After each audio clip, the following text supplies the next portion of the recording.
Pope Francis has called for an end to violence and extremism, on the first ever papal visit to Iraq. The pontiff is making his first international trip since the start of the coronavirus pandemic. COVID and security fears have made this his riskiest visit yet, but the 84-year-old insisted he was duty-bound. He also said Iraq's dwindling Christian community should have a more prominent role as citizens with full rights, freedoms and responsibilities. He is hoping to foster inter-religious dialogue, meeting Iraq's most revered Shia Muslim cleric, and will celebrate Mass at a stadium in Erbil in the north.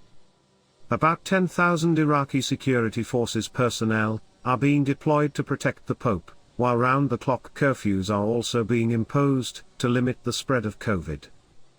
Iraq's Prime Minister Mustafa al-Kadhimi greeted him at the airport, with a red carpet, Iraqis in national dress and songs from a largely unmasked choir. Hundreds of people lined the airport road as the Pope's convoy, heavily chaperoned by police motorcycles, left for the city.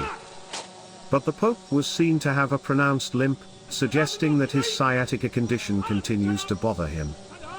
In a speech after being welcomed by Iraqi President Barham Salih, Pope Francis said he was very pleased to come to Iraq, which he described as the cradle of civilization. May the clash of arms be silenced.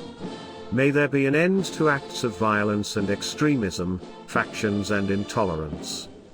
He said, Iraq has suffered the disastrous effects of wars, the scourge of terrorism, and sectarian conflicts often grounded in a fundamentalism incapable of accepting the peaceful coexistence of different ethnic and religious groups. He turned to the country's Christians, who he said should have a greater role in public life. The age-old presence of Christians in this land, and their contributions to the life of the nation, constitute a rich heritage that they wish to continue to place at the service of all, he said. He said Iraq's diversity was a precious resource on which to draw, not an obstacle to eliminate. He had earlier said Iraqi Christians could not be let down for a second time, after Pope John Paul II cancelled plans for a trip in 1999 when talks with then-President Saddam Hussein's government broke down. In the 2 decades since then, one of the world's oldest Christian communities has seen its numbers plummet from 1.4 million to about 250,000, less than 1% of the population. Many have fled abroad to escape the violence that has plagued the country since the US-led invasion in 2003 that ousted Saddam.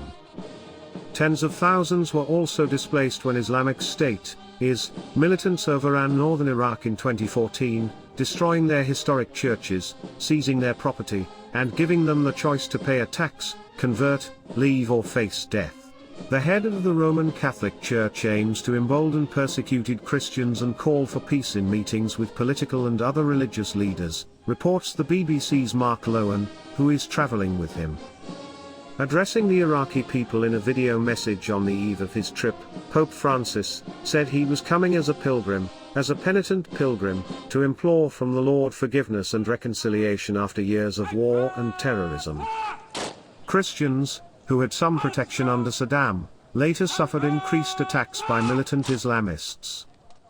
In 2010, an attack by jihadists on a Syriac Catholic church in Baghdad left 52 Christians and police dead. Pope Francis will visit the church, Our Lady of Salvation, on Friday.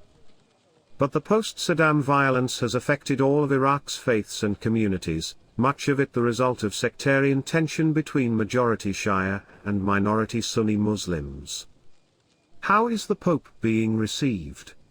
Security arrangements are massive, with the Pope mostly flying to make his visits, and possibly using an armored car for shorter trips. In central Baghdad, billboards welcome the Pope, and Iraqi and Vatican flags fly together. The Christians of Iraq are hoping the Pope will help them overcome discrimination. In Baghdad, there was joy that he was visiting. I feel an indescribable happiness. We're all brothers and sisters, we're all one hand. We're all going to greet someone great, the greatest figure, the Pope, Neem Fauci told Reuters news agency. Father Martin Rod, a Christian priest said, "Today, Pope Francis is realizing the dream that Iraqis have had for the past 20 years, waiting for him to arrive on Iraqi soil. Christians in the north were also looking forward to his visit.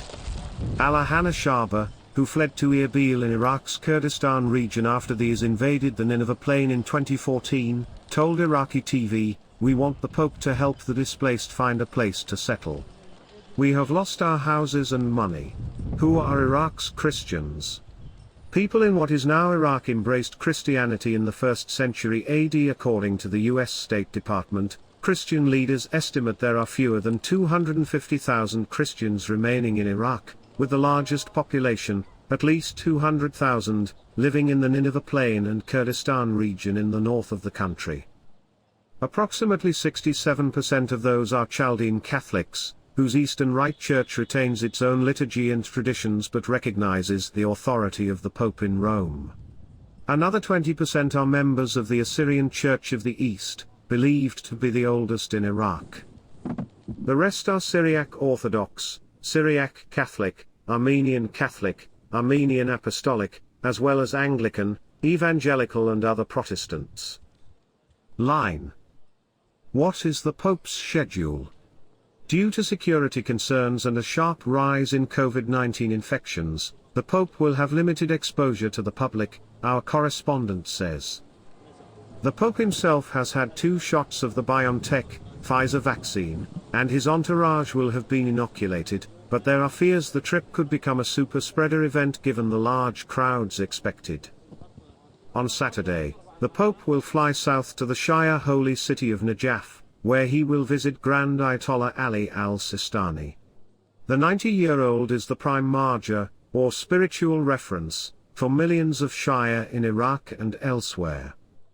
Pope Francis will then attend an interreligious meeting at the ancient site of Ur, traditionally believed to be the birthplace of the prophet Abraham. Sunday will see him travel to the northern city of Mosul. He will say a prayer of suffrage in Church Square for the victims of the war with IS, which left tens of thousands of civilians dead. The Pope will also visit nearby Karakosh, where Christians have returned since the defeat of IS in 2017 to restore the town's church and rebuild their homes.